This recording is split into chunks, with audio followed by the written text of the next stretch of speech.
Rướng prư prụi átកំបាំងខ្មោចពូជុយនៅភូមិមួយមានបុរសម្នាក់ឈ្មោះពូជុយគាត់គឺជាមនុស្សឯកោរស់នៅក្នុងផ្ទះឈើចាស់មួយនៅដាច់ឆ្ងាយពីគេជាប់នឹងរបងវត្តចាស់ពូជុយមានភ្នែកស្លាក់ស្បែកស្អាប់និងចូលចិត្តដើរតែម្នាក់ឯងនៅពេលយប់អាធ្រាត្រអ្នកភូមិតែងតែនិយាយតគ្នាថាពូជុយមិនមែនជាមនុស្សធម្មតាទេ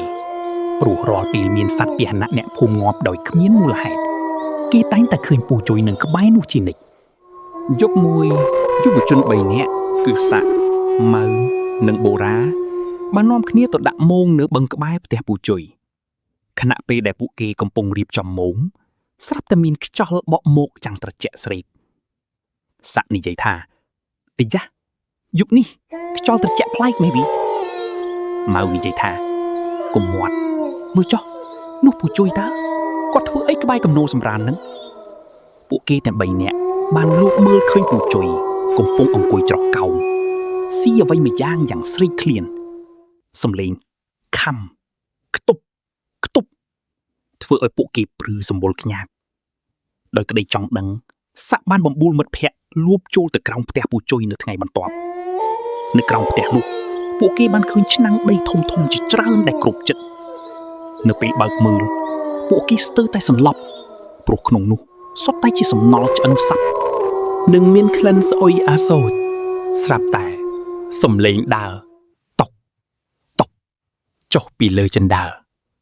ពូជួយចុះមកទាំងភ្នែកក្រហមឆេះពួកឯងមកធ្វើអីទីនេះពូជួយស្រែកសួរដោយសំឡេងក្រលួចមិនមែនជាសំឡេងមនុស្សធម្មតាឡើយយុវជនទាំង3នាក់រត់ត្រុតត្រាត់ចេញពីក្រោមផ្ទះសម្ដៅទៅវត្តប៉ុន្តែពូជួយមិនបានរត់តាមធម្មតាទេគាត់លោតវឹងដូចសត្វព្រៃភ្នែករបស់គាត់ភ្លឺដូចភ្លើងក្នុងងងឹតតាមពិតទៅពូជួយបានរៀនអាគមខ្មៅដើម្បីចង់បានលៀបសក្ការៈប៉ុន្តែរក្សាច្បាប់មិនបានក៏คล้ายជាអាបឬធ្មប់ដែលត្រូវស៊ីចំណីឆៅជារៀងរាល់យប់រាងកាយដែលអ្នកភូមិឃើញគ្រាន់តែជាសម្បកក្រៅប៉ុន្តែខាងក្នុងគឺជាវិញ្ញាណកំណាចដែលគ្រប់គ្រងគាត់យប់បន្ទាប់ក្នុងភូមិមានពិធីបុណ្យ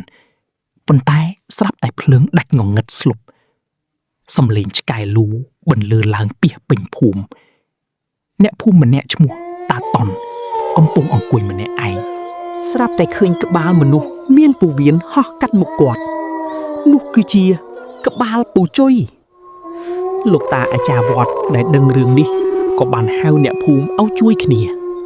លោកតាបានរៀបចំខ្សែសីមានិងទឹកមុនដើម្បីព័ទ្ធផ្ទះពូជុយនៅពេលអាត្រាតឈានចូលមកដល់ក្បាលពូជុយបានហោះត្រឡប់មកចូលរូបវិញប៉ុន្តែចូលមិនចុះព្រោះមានសីមាការពាររាងកាយពូជុយចាប់ផ្ដើមរលួយនៅចំពោះមុខអ្នកភូមិគាត់បានយំស្រែកសុំក្តីមេត្តាគាត់បានរៀបរាប់ថាគាត់ខុសហើយដែលចង់បានអំណាចងងឹតមកគ្រប់គ្រងជីវិតមុនពេលដង្ហើមចុងក្រោយក្បាលដែលហោះហើរនោះក៏ធ្លាក់ចុះមកដីហើយคล้ายជាផេះផង់ព្រឹកឡើងអ្នកភូមិបានឃើញផ្ទះពូជុយឆេះខ្ទេចគ្មានសល់គ្មានអ្នកណាម្នាក់ដឹងថាភ្លើងឆេះពីពេលណានោះទេអ្វីដែលនៅសល់គឺត្រឹមតែរឿងរ៉ាវដំណាលជាមេរៀនដល់ក្មេងៗជំនាន់ក្រោយចាប់តាំងពីពេលនោះមកភូមិនោះបានត្រឡប់មកមានសេចក្តីសុខឡើងវិញប៉ុន្តែអ្នកភូមិតែងតែនិយាយថានៅពេលយប់ដែលមានខ្យល់បក់ខ្លាំងបើអ្នកដើរកាត់ក្បែររបងវត្តចាស់អ្នកនឹងនៅតែឮសំឡេងខ្សឹបសួរថាឃើញពូជុយទេ